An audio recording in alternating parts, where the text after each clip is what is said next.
Hey guys, welcome to the channel the alpha banker and my name is Chirag Chopra. So guys, आज बात कर रहे हैं कि how to solve para jumble. भाई पैरा जंबल एक ऐसा टॉपिक है जिसमें नए और पुराने इररिस्पेक्टिव हर बच्चे को डाउट रहता है। भाई चाहे बच्चा नया हो या बच्चा 1-1.5 साल 2 साल पुरानी प्रिपरेशन वाला हो, पैरा जंबल एक ऐसा टॉपिक है जिसमें बच्चे को कभी भी कॉन्फिडेंस फील नहीं होता। या दूसरे वर्ड्स में बोले तो इस टॉपिक को एग्जामिनेशन में देखने के बाद हमेशा हमारे अंदर एक डर रहता है कि ये टॉपिक हमसे होगा या नहीं। तो इसलिए हर बच्चा इस टॉपिक से दूर भागता है। तो आज के वीडियो में खास क्या है भाई, आज के सेशन में मैं आप लोगों के साथ अपना खुद का अप्रोच शेयर करूंगा, मेरा खुद का तरीका शेयर करूंगा कि कैसे मैं पैरा जंबल्स को अप्रोच करता था, मेरा क्या थॉट प्रोसेस रहता था जब मैं पैरा जंबल्स को देखता था। और अगर यही एग्जैक्ट अप्रोच आप अपने पैरा जंबल के क्वेश्चंस में लगाएंगे तो मार्क माय वर्ड्स, आपके पैरा जंबल्स होने के चांसेस 90% 90% तक बढ़ सकते हैं। बिकॉज ये वाली जो प्रोसेस है, ये वाला जो मेथड है, ये बहुत ही बेहतरीन मेथड है। और हो सकता है ये वाला मेथड आपको कहीं और देखने को ना मिले, बिकॉज ये मेरा खुद इन हाउस इनबिल्ट मेथड है, मेरा खुद का बनाया हुआ मेथड है। तो आज के सेशन में सबसे पहले एक कॉपी और एक पेन, ये दोनों चीजें अपने पास जरूर रखना। और जो जो चीजें आपको आज नई नई मिलती रहती हैं, हर चीज को नोट डाउन करते रहना, बिकॉज पैरा जंबल सॉल्व करने में ये सारी चीजें आपको बहुत ज्यादा मदद करने वाली है। फाइन।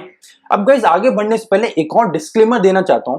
भाई देखो, पैरा जंबल्स एक ऐसा टॉपिक है जिसकी एग्जैक्ट कोई भी रूल्स नहीं है, कोई भी फॉर्मूला नहीं है। भाई ऐसा कुछ नहीं है कि मैं आपको कोई एक एग्जैक्ट रूल बोल दूंगा कि भाई ये वाला रूल लगा लेना तो पैरा जंबल सॉल्व हो जाएगा, या ये वाला कोई फॉर्मूला लगा लेना तो पैरा जंबल सॉल्व हो जाएगा। ऐसा कुछ नहीं है। तभी तो ये टॉपिक इतना मुश्किल है कि इसमें कोई भी सेट रूल फॉलो नहीं होता है। और इसी वजह से अगर क्वेश्चन मुश्किल आ जाता है ना, तो अकेले स्टूडेंट्स ही नहीं, कई सारे टीचर्स भी ऐसे हैं जिनको बहुत ज्यादा डाउट्स हो जाते हैं क्वेश्चन सॉल्व करने में। मतलब अकेले बच्चे नहीं, टीचर्स भी फंस जाते हैं इस टॉपिक में। तो ये टॉपिक उतना मुश्किल है। इस टॉपिक को आपको हमेशा रिस्पेक्ट देनी पड़ेगी। ये टॉपिक एक रिस्पेक्ट कमांड करता है और इसी वजह से आपको इस टॉपिक में हमेशा अपनी प्रैक्टिस को बैंग ऑन रखना पड़ता है, हमेशा प्रैक्टिस को अप टू द मार्क रखना पड़ता है। तो बार बार इस टॉपिक के क्वेश्चंस को करते रहें, डेली बेसिस पे, रेगुलर बेसिस पे इस टॉपिक के क्वेश्चंस को आपको अटेम्प्ट करना रहेगा, अगर इस टॉपिक में आपको कॉन्फिडेंट फील करना है तो। फाइन, तो आज की क्लास चालू करते हैं, ठीक है।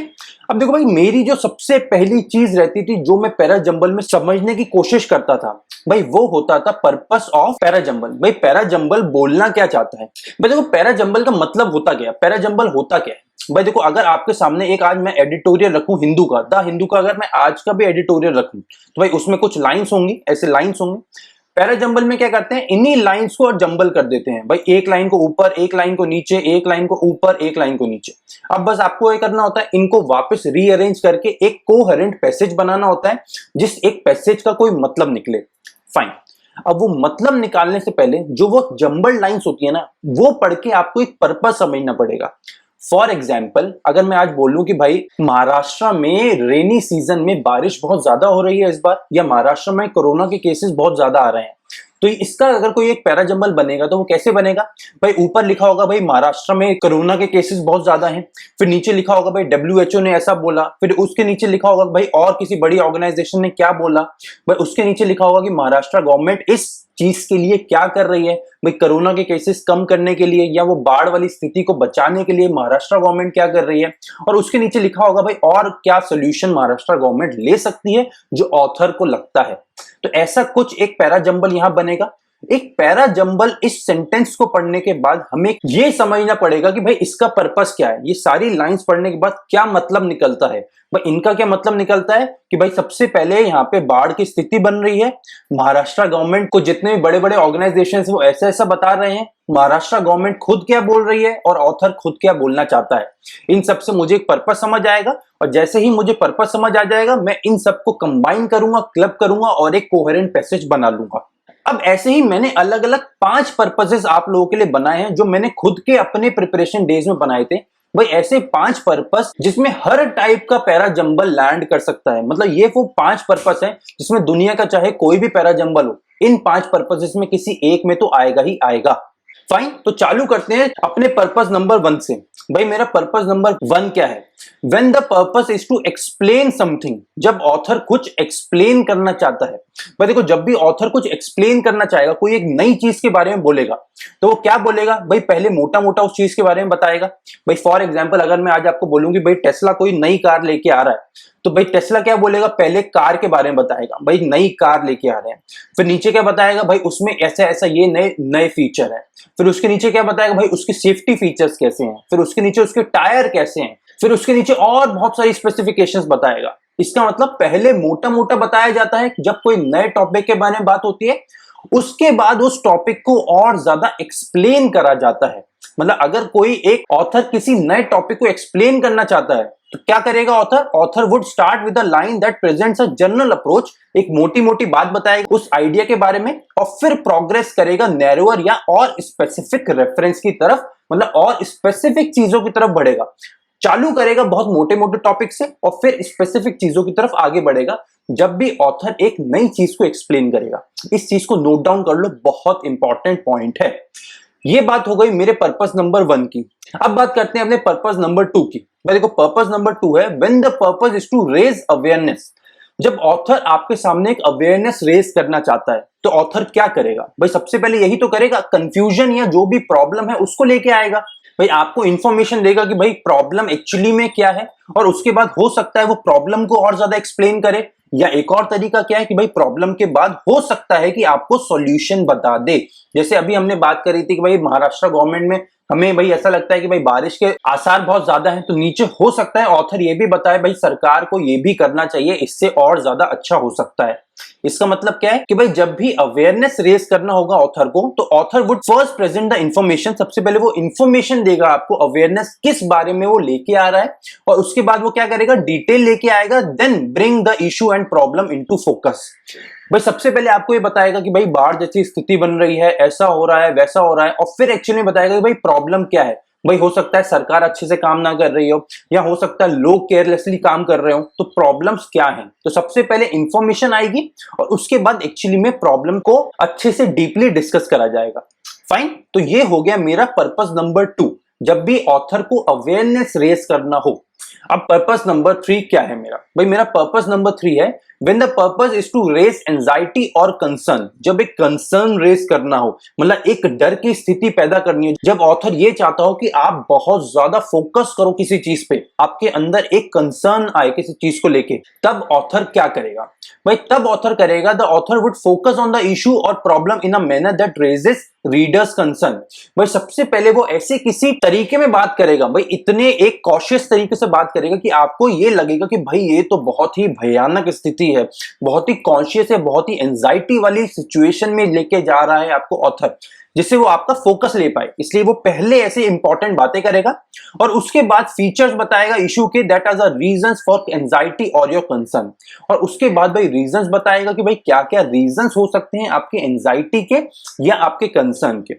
भाई इसका एग्जाम्पल क्या हो सकता है? भाई फॉर एग्जाम्पल अभी नीरव मोदी वाला एग्जाम्पल लें। जब नीरव मोदी वो पीएनबी वाला कांड करके भागा है अभी, तो भाई इसमें एक ऑथर क्या करेगा? भाई इसमें ऑथर सबसे पहले क्या बोलेगा? भाई 16,000 करोड़ या 18,000 करोड़ या 2 लाख करोड़ की चोरी हुई इंडिया से, भाई पीएनबी बैंक है गुनहगार। ये क्या, ये जैसे ही हेडलाइन या जैसे ही टॉपिक आपके सामने आएगा, आपका पूरा फोकस वहां चला जाएगा। इसका मतलब वो इस तरीके से इन अ मैनर आपके सामने इशू डिस्कस करेगा कि आपका सारा का सारा कंसर्न वहां पहुंच जाए।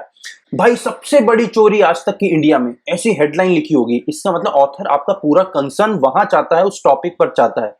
उसके बाद भाई ऑथर बताएगा कि क्या क्या फीचर्स हैं। भाई नीरव मोदी ने क्या क्या करा, भाई नीरव मोदी ने ये वाली बैंक गारंटी ली, ये वाला लोन लिया, ऐसे ऐसे पैसा चुकाने की कोशिश करी, फिर नहीं चुकाया और फिर देश छोड़ के दूसरे देश भाग गया। तो ये सारी चीजें आपको क्या बताएंगी? जब आपका ऑथर एक कंसर्न या एंजाइटी आपके अंदर रेस करना चाहेगा, तो ऐसे ऐसे टॉपिक को आगे बढ़ाएगा वो। फाइन, तो चीजें समझ आ रही है ना? भाई देखो, चीजें समझ आ रही हैं तभी आगे बढ़ो। अगर नहीं समझ आ रही है तो पॉज करो, बार बार इस चीज को देखो, बिकॉज ये बहुत इंपॉर्टेंट चीज है। और अगर ये चीज आपके दिमाग में एक बार बैठ गई ना, तो पैरा जंबल सॉल्व करना आपके लिए बहुत ईजी हो जाएगा। इस चीज को दिमाग में बिठाना बहुत जरूरी है। हर एक पर्पस को ध्यान से समझो, ध्यान से देखो और लिखते रहो साथ साथ में। आज भाई एग्जाम्पल्स भी करेंगे एग्जाम्पल करेंगे, बट इन चीजों को, इन पर्पसेस को समझना आपके लिए बहुत ज्यादा जरूरी है। तो पर्पस नंबर 3 अभी तक हमारा कर लिया है हमने। अब बढ़ते हैं अपने फोर्थ पर्पस की तरफ। पर्पस नंबर 4 क्या है हमारा? When the purpose is to present solutions. भाई जब ऑथर आपके सामने कोई सॉल्यूशन लाना चाहता है तो भाई ऑथर क्या करेगा? भाई कभी भी सॉल्यूशन के लिए क्या करेगा? भाई सॉल्यूशन के लिए पहले प्रॉब्लम बताएगा ना, पहले प्रॉब्लम आएगी तभी तो उसका सॉल्यूशन आएगा। जैसे कि अभी हमने पर्पस नंबर 2 में भी शायद बात करी कि भाई प्रॉब्लम के साथ साथ ऑथर सॉल्यूशन भी ला सकता है, तो ये अलग हमने पर्पस बनाया। पर्पस नंबर 4, जब ऑथर को प्रॉब्लम के साथ साथ सॉल्यूशन भी डिस्कस करना हो तब ऑथर क्या करेगा? The author would first explain the issue, जो प्रॉब्लम बताएगा, इशू बताएगा, और उसके बाद वो रेक्टिफिकेशन या सॉल्यूशन की तरफ बढ़ेगा। जैसे अभी हमने महाराष्ट्र गवर्नमेंट की बात करी, ऐसे ही बहुत सारे अलग अलग रीजन या अलग अलग इश्यूज, प्रॉब्लम्स हो सकते हैं। पहले प्रॉब्लम्स आएंगे और उसके बाद फिर उनका सॉल्यूशन या उनका रेक्टिफिकेशन आएगा। ये तो बहुत इजी होता है भाई। ये वाला पर्पस ना आपको समझना सबसे इजी रहेगा, बिकॉज ये आपको देखते ही समझ आ जाएगा इसका सीक्वेंस क्या बनेगा। वैसे भाई जैसे जो बनता है ABCD या 1 2 3 4, वो क्या बनेगा इस वाले पर्पस का सबसे इजी होता है, बिकॉज पहले प्रॉब्लम आएगा और उसके बाद सॉल्यूशन आएगा। वो आप इजीली पढ़ते ही समझ भी जाओगे। फाइन, अब बढ़ते हैं अपने लास्ट पर्पस की तरफ। भाई मेरा पर्पस नंबर 5 क्या बोलता है? भाई पर्पस नंबर 5 है when the purpose is to surprise, amaze और कॉज वंडर। भाई जब ऑथर ये चाहे कि आप सरप्राइज हो जाएं, शॉक हो जाएं, अमेज हो जाएं या वंडर, एकदम से मतलब शॉकिंग स्टेट में चले जाएं, तब ऑथर क्या करेगा? भाई तब सबसे पहले ऑथर आपके सामने वो सरप्राइज स्टेटमेंट लेके आएगा। The statement of surprise would be presented first. सबसे पहले वो सरप्राइज वाली स्टेटमेंट लेके आएगा and would be followed by features of the idea और इशू दैट वुड एक्सप्लेन। इसका मतलब भाई सबसे पहले वो लेके आएगा सरप्राइज स्टेटमेंट।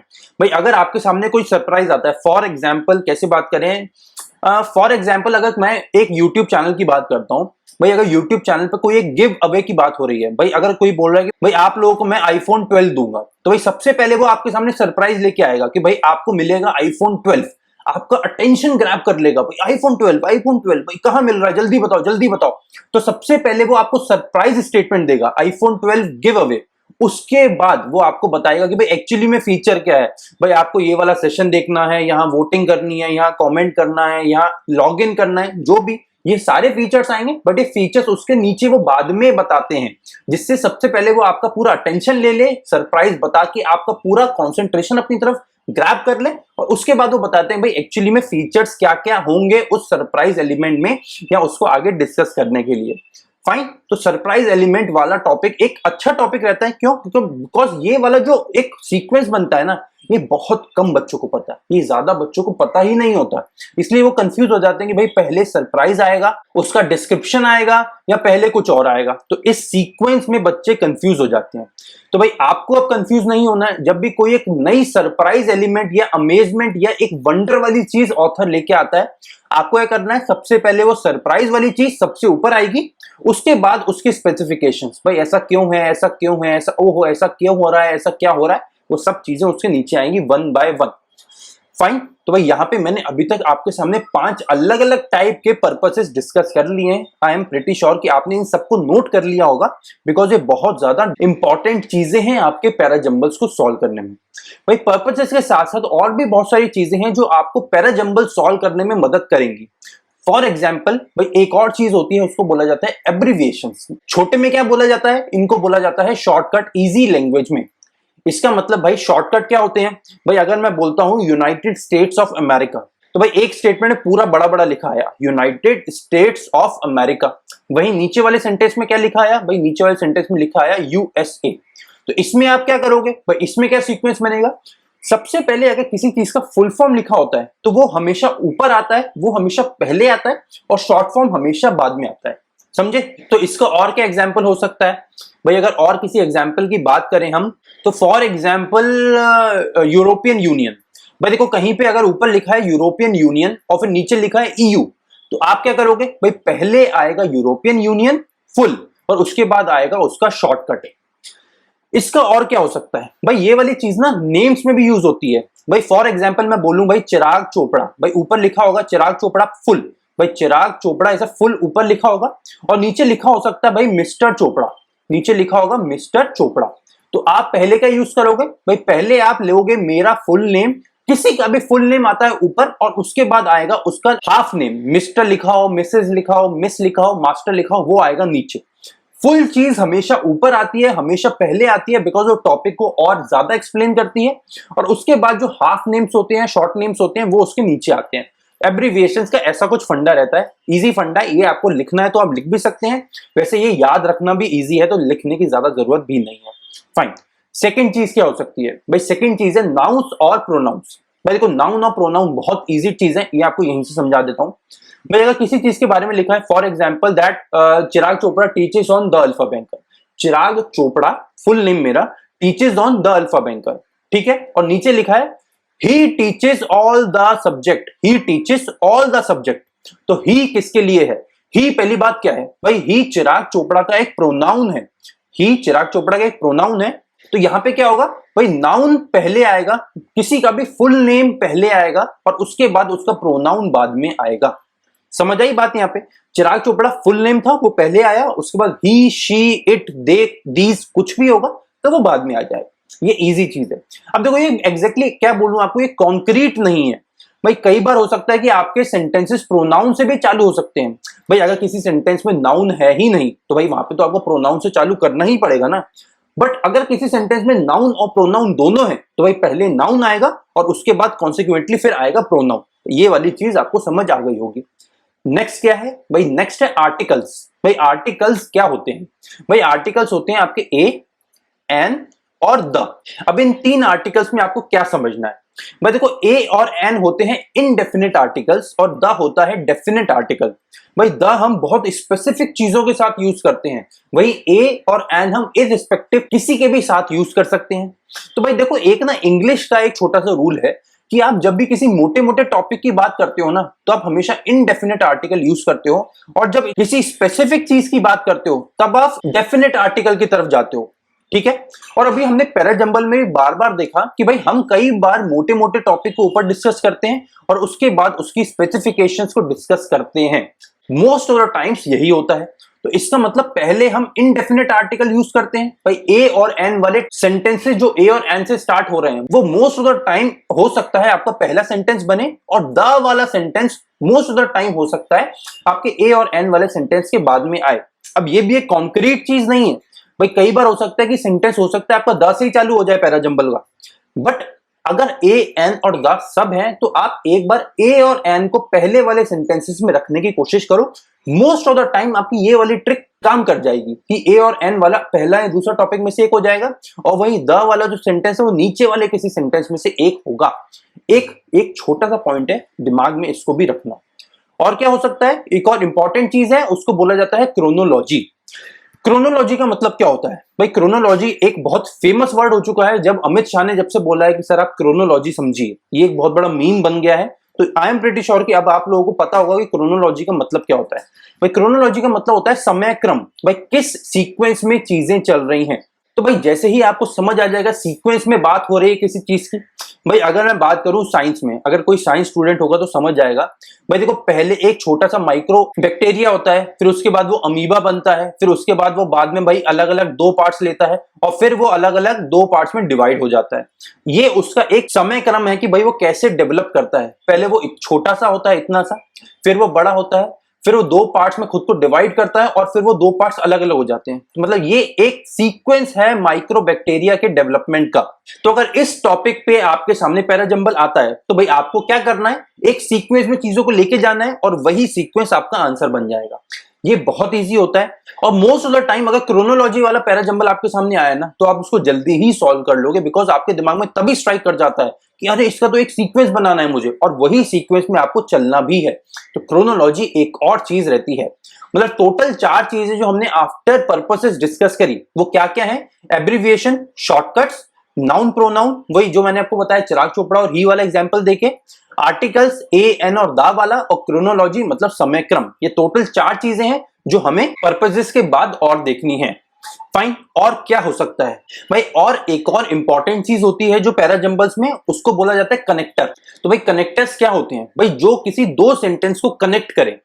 फॉर एग्जाम्पल अगर कई बार बोला जाता है ऑन द अदर हैंड, तो ऑन द अदर हैंड एक कनेक्टर है। तो कनेक्टर वाला सेंटेंस कभी भी फर्स्ट सेंटेंस नहीं हो सकता, बिकॉज वो दो सेंटेंसेस को ऐड करता है, दो सेंटेंसेस के बीच में आता है हमेशा। तो इसका मतलब ये कभी भी फर्स्ट सेंटेंस नहीं हो सकता, पहली बात आपको ये दिमाग में रखनी है। और कनेक्टर्स क्या होते हैं भाई? कनेक्टर्स कई बार बोला जाता है फर्स्टली, सेकेंडली, लास्टली, हेंसफोर्थ। तो ये सारे कनेक्टर्स हैं। इन सारे कनेक्टर्स को, जब भी कनेक्टर वाला वर्ड आपको मिलता है किसी भी सेंटेंस में, तो आपको फर्स्ट सेंटेंस नहीं हो सकता, ये अपने दिमाग में तभी के तभी आपका स्ट्राइक कर जाना चाहिए। ठीक है, तो एक चीज हो गई यहाँ पे मेरा कनेक्टर। और क्या हो सकता है भाई? और हो सकता है यहाँ पे कंक्लूडिंग वर्ड्स। भाई कंक्लूडिंग वर्ड्स भी कई बार आते हैं। भाई कंक्लूडिंग वर्ड्स कैसे होते हैं? फाइनली, लास्टली, दस, therefore, ultimately, hence and etcetera. मतलब ये सारे वो वर्ड्स हैं जो किसी भी पैराजंबल को कंक्लूड करते हैं। भाई कंक्लूड करते हैं इसका मतलब क्या है? तो भाई इसका मतलब वो उस पैराजंबल के आखिरी सेंटेंस होंगे। मतलब अगर आपको कंक्लूडिंग वर्ड किसी सेंटेंस में मिल गया, तो इसका मतलब उस पूरे पैराजंबल का आखिरी सेंटेंस, लास्ट सेंटेंस, वो वाला कंक्लूडिंग वर्ड वाला सेंटेंस होने वाला है। इसका मतलब भाई किसी पैराजंबल में अगर 5 या 6 या 7 सेंटेंस भी हैं और उसमें से किसी एक में आपको कंक्लूडिंग वर्ड मिल गया, तो अब आप सेटिस्फाई हो सकते हो कि भाई आपको कम से कम एक क्वेश्चन का आंसर तो मिल गया। जैसे ही क्वेश्चन में लिखा होगा कि भाई इसका लास्ट सेंटेंस कौन सा है, आप जल्दी से ये वाले ऑप्शन को यहाँ पे मार्क कर दोगे, आपका काम हो गया, एक नंबर आपको मिल गया। और यही काम है कंक्लूडिंग वर्ड्स का, आपको आखिरी सेंटेंस तक पहुंचाना। फाइन, तो भाई यहां तक हमने देख लिया कि भाई क्या क्या चीजें हमको पैराजंबल सॉल्व करने में मदद कर सकती हैं। यहाँ पे हमने बहुत सारी आज थ्योरी डिस्कस करी है, and I am pretty sure कि आप लोगों ने हर चीज को ना नोट डाउन जरूर कर लिया होगा। इसके साथ ही अगर कोई इंपॉर्टेंट चीज अभी तक मिली है ना, तो इस सेशन को लाइक जरूर कर लेना, और उसके साथ ही साथ सारे के सारे फ्रेंड्स के साथ इस सेशन को शेयर करना बिल्कुल मत भूलना, बिकॉज ये अब आप ही लोगों का काम है आगे से आगे अपने favourite the alpha banker channel को पहुंचाना। तो जल्दी से जल्दी सारे के सारे फ्रेंड्स के साथ इस चैनल को शेयर कर दो, इस सेशन को शेयर कर दो, जिससे ज्यादा लोगों की मदद हो सके। और अगर अभी तक चैनल पर नए हो और चैनल को सब्सक्राइब नहीं करा है, तो चैनल को सब्सक्राइब भी कर लेना, जिससे आपको मिल सकेगा द अल्फा बैंकर का हर वीडियो सबसे पहले।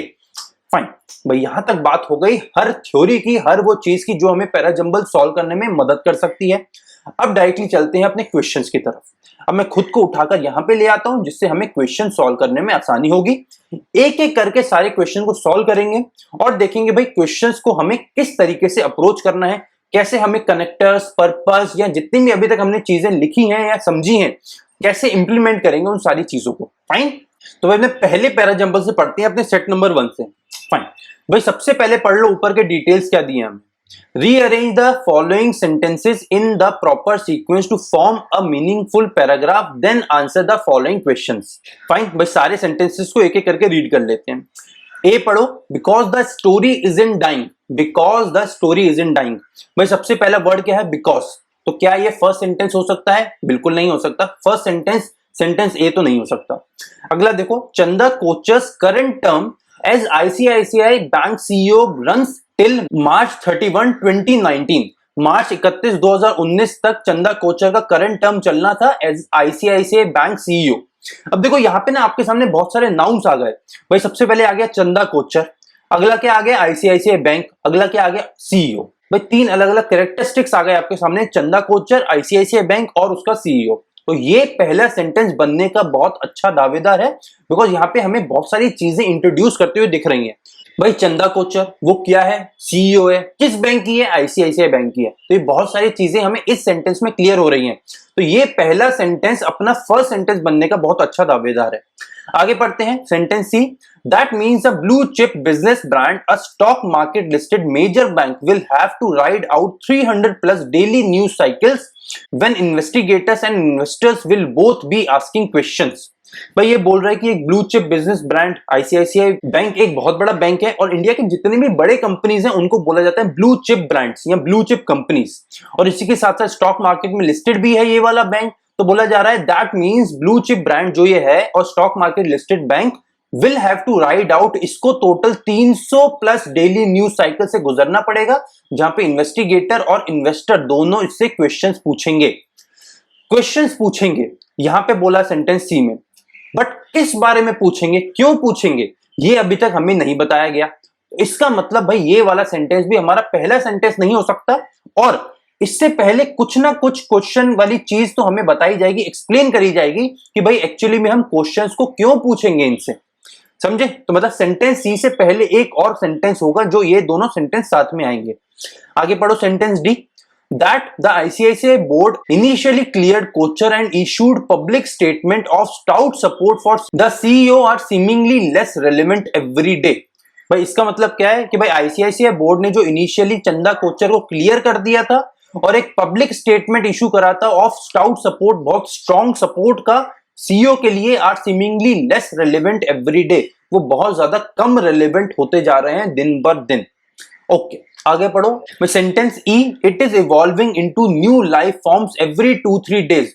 हर 2-3 दिन में एक नया लाइफ फॉर्म उभर के आ रहा है, इवॉल्व होते हुए आ रहा है। भाई ये भी आखिरी के कुछ सेंटेंसेस ही लग रहे हैं, अभी तक फील यही आ रहा है कि आखिरी के सेंटेंसेस ही होने चाहिए। Sentence F. So there are 300+ newspaper cycles between now and Kochhar's regulation terms end. देखो यहां पढ़ो 300+ डेली न्यूज साइकिल, ये अभी हमने पढ़ा और ऊपर भी किसी सेंटेंस में हमने देखा था, ये देखा था। देखो हमने सेंटेंस सी में to ride out 300+ daily news cycles when investigators and investors will both be asking questions. और इस चीज को कहां बोला गया है भाई? सेंटेंस एफ में बताया जा रहा है कि अब से लेके तब तक भाई 300+ डेली न्यूज़पेपर साइकिल होंगे between now and Kochhar's regulation term and. भाई कोचर का रेगुलेशन टर्म कब खत्म हो रहा है? वो खत्म हो रहा है 31 मार्च 2019 में। तो ये क्या बोल रहा है कि अब से लेके, आज से लेके मार्च 31 2019 के बीच में इसको टोटल 300+ डेली न्यूज़पेपर साइकिल के बीच में से गुजरना पड़ेगा। समझे यहां पे कनेक्शन? भाई एफ में बोल रहा है गुजरना पड़ेगा और फिर सी में बता रहा है कि भाई क्या होगा उसमें। भाई उसमें इन्वेस्टिगेटर और इन्वेस्टर भाई उनसे क्वेश्चंस पूछेंगे। समझे अभी यहाँ पे बात? भाई ये दोनों सेंटेंसेस कनेक्टेड हो गए। तो इसका मतलब क्या है भाई? हमें यहाँ पे एक मैंडेटरी पेयर मिल गया। वो मैंडेटरी पेयर क्या है? पहले आएगा एफ और उसके बाद आएगा सी। एफ और सी एक मैंडेटरी पेयर हो गए। और फाइनली आखिरी जी सेंटेंस क्या है? Is that really a smart strategy? क्या ये एक्चुअली में एक स्मार्ट स्ट्रैटेजी है? भाई किस स्ट्रैटेजी के बारे में बात हो रही है? भाई देखो अभी तक पूरा सेंटेंस हमें पूरे सारे सेंटेंसेस में क्या बोला? भाई देखो सेंटेंस में अभी मुझे ये समझ आया कि एक चंदा कोचर करके कोई इंसान है जो आईसीआईसीआई बैंक की सीईओ है, जिनका टर्म एंड हो रहा है 31 मार्च 2019 में। अब क्या हुआ भाई? यहाँ पे इन्होंने कुछ ना कुछ करा है जिसकी वजह से 300+ डेली न्यूज़पेपर साइकिल इनके ऊपर चलेंगे, जिसमें इन्वेस्टिगेटर्स और इन्वेस्टर इनसे क्वेश्चन पूछेंगे। और सेंटेंस 1 बोल रहा है मुझे because the story is in dying, और ये स्टोरी अभी जल्दी खत्म नहीं होने वाली है। सेंटेंस जी बोल रहा है is that really a smart strategy? क्या ये स्ट्रैटेजी अच्छी स्ट्रैटेजी भी है? भाई स्ट्रैटेजी की बात कहां हुई है? सबसे पहले तो ये देखो, मतलब पूरे सेंटेंस में हमने अभी तक दो चीजें जो हमें कॉन्क्रीट मिल गई हैं, वो ये कि एफ और सी वाले सेंटेंस एक मैंडेटरी पेयर है। फाइन। अब आप बोलोगे कि सर पर्पस का हम यहाँ पे कैसे यूज करें? भाई यहाँ पे देखो ये क्या बोल रहा है। भाई यहाँ पे हमारे सामने एक एंजाइटी लेके आ रहा है ना, एक कंसर्न लेके आ रहा है हमारा ऑथर। भाई ऑथर हमें बता रहा है भाई देखो ऐसा हुआ, चंदा कोचर का टर्म एंड होने वाला है, फिर भी 300+ डेली न्यूज साइकिल आने वाली है, इन्वेस्टिगेटर इन्वेस्टर उनसे क्वेश्चन पूछेंगे, और उसके बाद ही भाई वो एक स्मार्ट स्ट्रैटेजी है भी कि नहीं हमें नहीं पता, और ये स्टोरी जल्दी से दबने वाली नहीं है। तो इसका मतलब ये हमारा एक कंसर्न रेस कर रहा है। और जब भी ऑथर का मतलब कंसर्न रेस करना होता है तो ऑथर क्या करता है भाई? तब ऑथर करता है पहले वो इंफॉर्मेशन देता है मुझे। The author would first present information and then would bring the issue और प्रॉब्लम इनटू फोकस। उसके बाद वो उस प्रॉब्लम को फोकस में लेके आएगा। तो भाई सबसे पहले वो इशू को डिस्कस करेगा। तो भाई इशू यहाँ पे क्या है? भाई इशू यहाँ पे सबसे पहले तो आप सेंटेंस को इंट्रोड्यूस करो। इंट्रोड्यूस कहां हो रहा है भाई? इंट्रोड्यूस हो रहा है सेंटेंस बी में। तो भाई सबसे पहला सेंटेंस तो सेंटेंस बी हो गया, ये मुझे समझ आ गया। अब इश्यू को कहां डिस्कस कर रहे हैं भाई? इश्यू को ये डिस्कस कर रहे हैं कि टोटल 300 न्यूज साइकिल चलेंगे। क्यों भाई 300 न्यूज साइकिल चलेंगे? बिकॉज इन्होंने कुछ ना कुछ घपला कर रखा होगा। अब इश्यू डिस्कस हो रहा है। इश्यू किस सेंटेंस में डिस्कस हो रहा है? सेंटेंस एफ में और सेंटेंस सी में। इसका मैंने एक मैंडेटरी पेयर बनाया है। वो मैंडेटरी पेयर क्या है? पहले आएगा एफ और फिर आएगा सी। इशू डिस्कस हो रहा है। तो भाई इशू जैसे जैसे मैंने पर्पस में लिखा है वैसे ही भाई इशू डिस्कस हो रहा है इन दोनों में। ये दोनों सेंटेंसेस आप अगले 2 सेंटेंसेस लेके आ रहे हो। अब इसके बाद और ज्यादा स्पेसिफिकेशंस कहां आ रही है भाई? अभी तक मैंने क्या क्या कर लिया भाई? चंदा कोचर के बारे में बता दिया है भाई, जो सीईओ है और जिनका टर्म 31 मार्च तक चलेगा। अब मैंने बताया there are 300+ news cycle between now and Kochhar's regulation term end. उसके बाद that means a blue chip brand, a stock market listed major bank will have to ride out 300+ daily news cycle when investigator and investors will both be asking questions. यहां तक पहुंच गए। अब ये बात हो गई कि भाई जब तक ये ऐसा कुछ कर रहे हैं, अब मुझे क्या चाहिए? अब मुझे आगे बढ़ने के लिए आगे वाले सेंटेंसेस के लिए कनेक्टर चाहिए, आगे बढ़ने के लिए एक कनेक्शन चाहिए। भाई देखो यहां तक क्या बात हो गई है कि ये लोग क्या क्या करेंगे और उसकी वजह से क्या क्या होगा। भाई ये सीईओ 31 मार्च तक रहेंगे और इसकी वजह से 300 अलग अलग डेली न्यूज साइकिल से इनको निकलना पड़ेगा। अब कनेक्टर चाहिए, तो भाई ऑथर क्या बोलेगा? भाई ऑथर अब ये बोल रहा है कि क्या ये एक स्ट्रैटेजी दिमाग वाली है? भाई क्या सोच समझ के काम करा है? क्या ये एक स्मार्ट स्ट्रैटेजी है? भाई ये एक अच्छा कनेक्टर बन सकता है कि नहीं यहाँ पे? भाई अगर मैं यहाँ पे पुट करूं, छोटा सा नीचे जी लिख लेता हूं। भाई अभी तक इन्होंने बोला भाई चंदा कोचर 31 मार्च तक रहेंगी। भाई इन्होंने 300 प्लस साइकिल रहेंगे और उसमें इन्वेस्टिगेटर्स और इन्वेस्टर इनसे क्वेश्चन पूछेंगे। अब ऑथर क्या बोलेगा? भाई अब ऑथर ये बोलेगा भाई इतना सब तुम कर रहे हो, भाई क्या ये स्मार्ट स्ट्रैटेजी भी है? क्या है smart strategy? That the ICICI board initially cleared Kochhar and issued public statement of stout support for CEO are seemingly less relevant each day।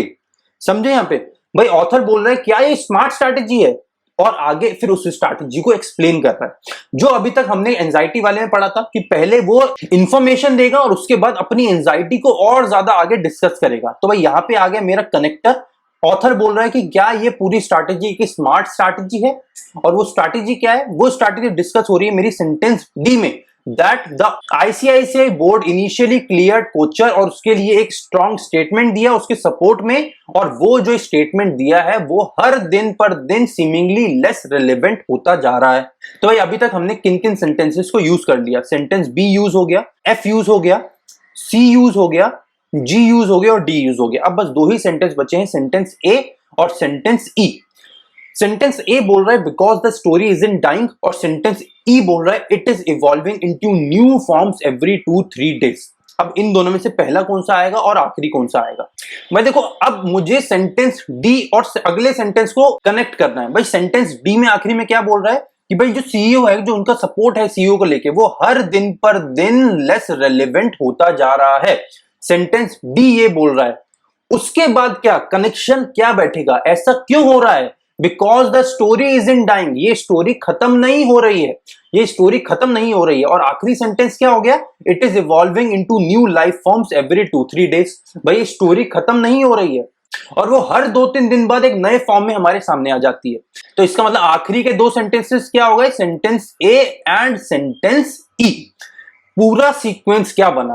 भाई सेंटेंस बी जहां पे इन्होंने इंट्रोड्यूस करा इस पूरे पैसेज को, सेंटेंस एफ और सेंटेंस सी जहां पे इन्होंने एंजाइटी के बारे में बात करी, और आखिरी के 4 सेंटेंस जहां पे इन्होंने और ज्यादा डिस्कस करा कि ऐसा क्यों हो रहा है, क्या क्या हो रहा है।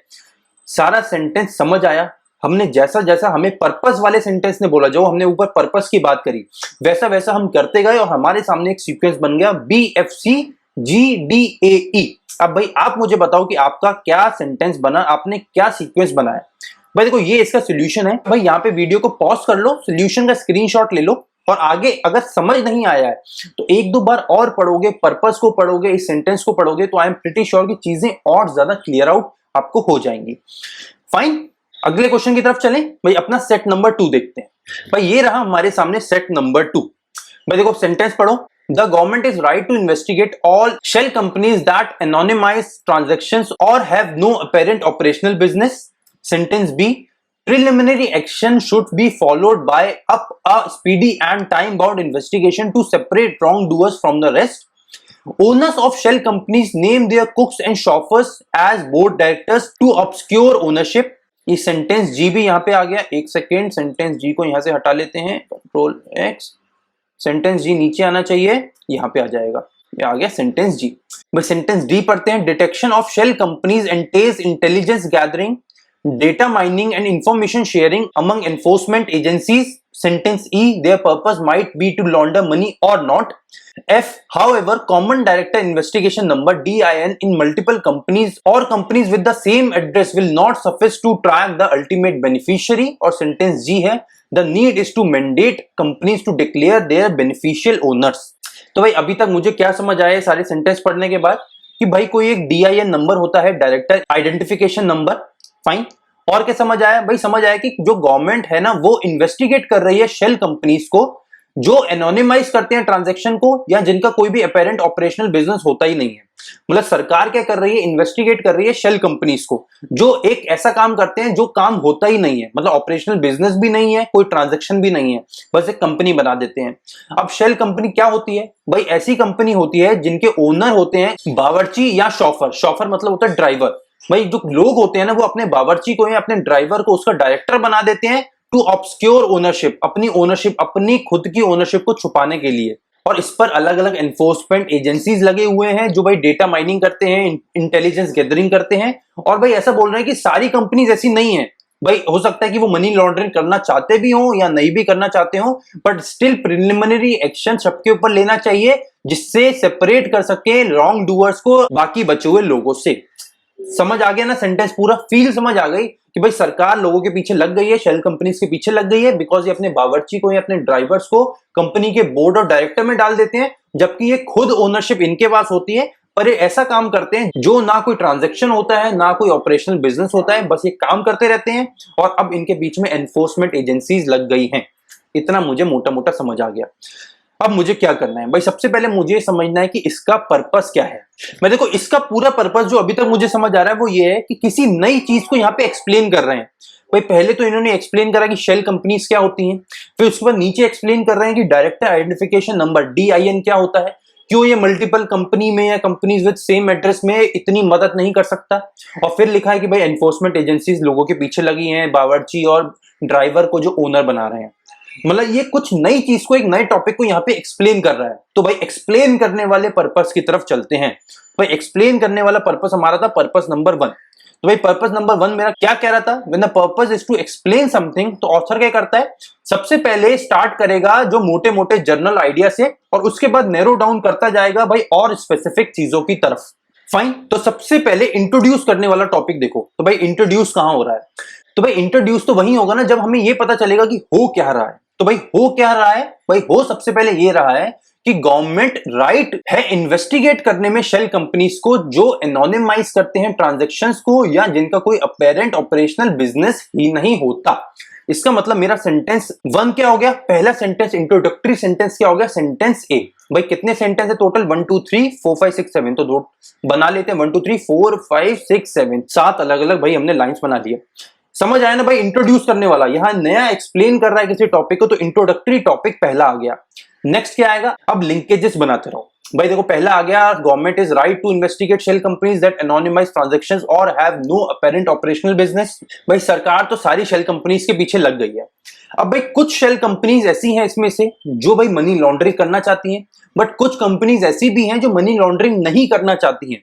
तो हमें आगे बढ़ने से पहले वही कनेक्टर ढूंढना पड़ेगा, बिकॉज फिर उसके आगे एक्सप्लेनेशन है कि भाई एनफोर्समेंट एजेंसीज लगी हैं, ये डायरेक्टर आइडेंटिफिकेशन नंबर है, ये सारी चीजें उसको एक्सप्लेन करने के लिए। तो सबसे पहले मुझे कनेक्टर ढूंढना पड़ेगा लॉन्ड्रिंग और ना लॉन्ड्रिंग करने वाले लोगों में। तो भाई देखो कहां पे ऐसी चीजें दी हैं, तो भाई नीचे से देख लेते हैं। भाई देखो sentence G need to mandate ऐसा कुछ नहीं लिखा, सेंटेंस एफ तो आगे खुद बात का सेंटेंस है तो नहीं आएगा। Sentence E their purpose might be to launder money और नॉट। भाई देखो ये वाला सेंटेंस बिल्कुल सही है कि वो जो शेल कंपनीज हैं उनका पर्पस हो सकता है लॉन्ड्रिंग का हो या हो सकता है लॉन्ड्रिंग का ना भी हो। भाई लॉन्ड्रिंग का हो सकता है या हो सकता है ना भी हो। आगे का नेक्स्ट सेंटेंस क्या होगा, भाई सेंटेंस बी देखो क्या लिखा है, preliminary action should be followed up by a speedy and time bound investigation to separate wrong doer from the rest. Sentence E क्या बोल रहा है कि their purpose might be to launder money और नॉट, या वो लॉन्ड्रिंग मनी को करना चाहते होंगे या नहीं करना चाहते होंगे। फिर भी सेंटेंस बी क्या बोल रहा है कि भाई प्रिलिमिनरी एक्शन तो सबके ऊपर लेना चाहिए और एक स्पीडी और टाइम बाउंड तरीके से इन्वेस्टिगेशन होनी चाहिए जिससे रॉन्ग डूअर्स को जो एक्चुअली में मनी लॉन्ड्रिंग करना चाहते हैं उनको जो नहीं करना चाहते हैं उनसे अलग कर दिया जाए। मतलब एक मैंडेटरी पेयर क्या बन गया, ई और बी। ई आएगा पहले और बी आएगा बाद में। ये समझ आया ना भाई, एक मैंडेटरी पेयर ये समझ आया। और ये हमारे अगले दो सेंटेंसेस भी होंगे, क्यों, बिकॉज ये हमें आगे बढ़ने वाले सेंटेंसेस में मदद करेंगे। मतलब पहला सेंटेंस हो गया ए, नेक्स्ट आ गया ई और उसका अगला सेंटेंस हो गया बी। भाई सबसे पहले बोल रहा है कि सरकार इन्वेस्टिगेट करना चाह रही है बिकॉज ये लोग कुछ ना कुछ शेल कंपनीज में कुछ धांधली कर रहे हैं।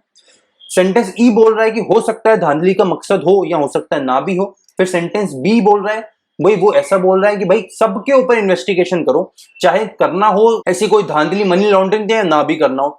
इन्वेस्टिगेट सबको करो जिससे इन सबको अलग कर सको, धांधली करने वाले को और ना करने वाले को अलग अलग करा जा सके। इसलिए आ गया मेरा सेंटेंस बी। ठीक है भाई, अभी तक मैंने यूज कर लिया सेंटेंस ए, सेंटेंस बी और सेंटेंस ई। आगे क्या आएगा भाई, बाकी सेंटेंस पढ़ो। Owner of shell companies name their cook. देखो ये लोग क्या बोल रहे हैं कि ये लोग अपने बावर्ची और ड्राइवर को बोर्ड डायरेक्टर बना देते हैं जिससे अपनी ओनरशिप को छुपा सके। अगला sentence, detection of shell companies entail intelligence gathering, data mining and information sharing among enforcement agencies. However, common director identification number in multiple companies or companies with same address will not suffice to track the ultimate beneficiary.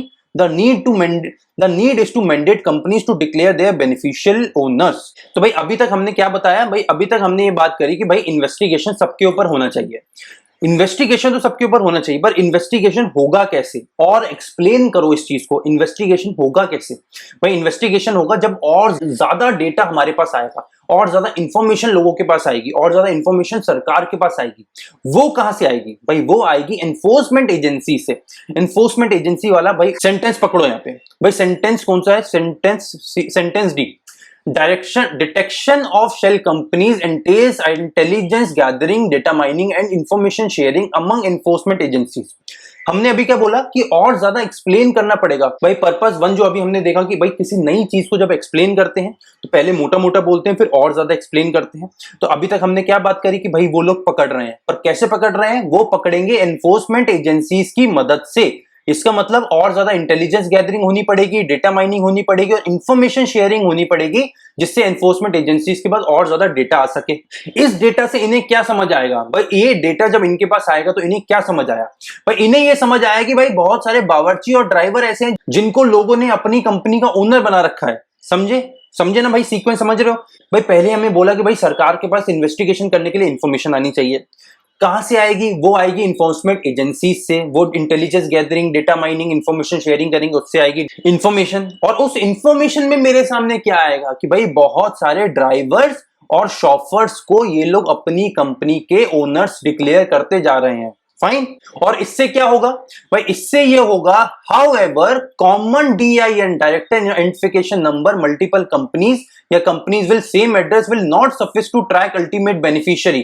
Ultimate beneficiary आप तब तक नहीं पहुंच पाओगे, क्यों? Because अगर आप ये करते हुए DIN से पहुंचोगे भी तो आप पहुंचोगे कहां तक, उनके बावर्ची, उनके कुक तक, या उनके ड्राइवर शॉफर तक ही। इसका मतलब नेक्स्ट सेंटेंस क्या हो गया, नेक्स्ट कनेक्टिंग सेंटेंस हो गया मेरा सेंटेंस F, जो कि आ गया कि भाई आप इतनी मेहनत भी कर लोगे, आपको अगर ये इंफॉर्मेशन भी मिल गई है कि उनके बावर्ची या ड्राइवर को ओनर बनाया गया है, तब भी आप DIN की मदद से सही ओनर तक नहीं पहुंच सकते। और आखिरी बस अब मेरा एक ही सेंटेंस बचा, सेंटेंस G, जो ये बोल रहा है the need is to mandate companies to declare their beneficial owners. और अब एक नीड ऑफ द आर है, एक बहुत इंपॉर्टेंट अर्जेंट नीड है जिसमें कंपनीज को अपने बेनिफिशियल ओनर्स डिक्लेयर करने पड़े। मतलब लास्ट कंक्लूडिंग सेंटेंस आ गया मेरा सेंटेंस G। फाइन। तो भाई ये मेरा प्रॉपर एक बढ़िया सीक्वेंस बन गया। समझ आया भाई मैंने यहाँ पे पर्पस की मदद से कैसे सॉल्व करा। भाई पर्पस था to explain something new. Purpose में क्या बोला भाई, ऊपर बोला जाएगा मोटा मोटा जनरल आइडिया और उसके बाद स्पेसिफिक चीजों की तरफ हम बढ़ेंगे। तो हमारा सीक्वेंस बना AEBDCFG। फाइन। सो भाई आई एम प्रीटी श्योर कि आप लोगों का यही सीक्वेंस बना होगा। अगर ये सीक्वेंस नहीं बना या अगर अभी भी समझने में कोई डाउट आ रहा है, भाई नीचे कमेंट सेक्शन आप लोगों के लिए हमेशा खुला है। भाई टेलीग्राम चैनल का लिंक इस वीडियो के डिस्क्रिप्शन में अवेलेबल है, वहां पे जाके आप हमसे कनेक्ट कर सकते हैं। व्हाट्सएप नंबर मैंने आपका खुद अपना पर्सनल नंबर शेयर कर रखा है आप लोगों के साथ, तो आप वहां पर भी मुझसे कनेक्ट कर सकते हैं। फाइन। तो भाई यहां तक हो गए हमारे 2 सेट। अब बचा है आपके लिए ये सॉल्यूशन आ गया, और इसके बाद में अब आपको दिखा रहा हूं आपका होमवर्क सेट। भाई ये रहा आप लोगों के लिए होमवर्क सेट। जल्दी से आप वीडियो को यहाँ पे पॉज करो, इस स्क्रीन का स्क्रीनशॉट ले लो, क्वेश्चन को अच्छे से सॉल्व करो और नीचे कमेंट सेक्शन में मुझे इसका आंसर पोस्ट करके बताओ कि इसका राइट आंसर क्या है। मैं इस पूरे सेशन का PDF बना के अपने टेलीग्राम चैनल पर अपलोड कर दूंगा, वहां पर जाके उस PDF को डाउनलोड कर लेना और उसके आखिरी पेज पे आपको इस होमवर्क सेट का सॉल्यूशन मिल जाएगा, राइट सीक्वेंस मिल जाएगा। फाइन। तो भाई आई एम प्रीटी श्योर कि आपको आज की क्लास में मजा आया होगा। अगर मजा आया then do like and share the class. ज्यादा से ज्यादा फ्रेंड्स के साथ इस क्लास को शेयर करना बिल्कुल मत भूलना। अगर इस चैनल पे नए हैं then do subscribe to the channel as well and also hit the bell icon, जिससे आपको मिल सकेगा द अल्फा बैंकर का हर वीडियो सबसे पहले। सो गाइस स्टे ट्यून्ड, बने रहो द अल्फा बैंकर चैनल के साथ। चैंपियन सीरीज में बहुत सारी फैबुलस क्लासेस और भी आने वाली हैं, बहुत सारी नए नए अच्छे अच्छे टॉपिक्स लाइंड अप हैं।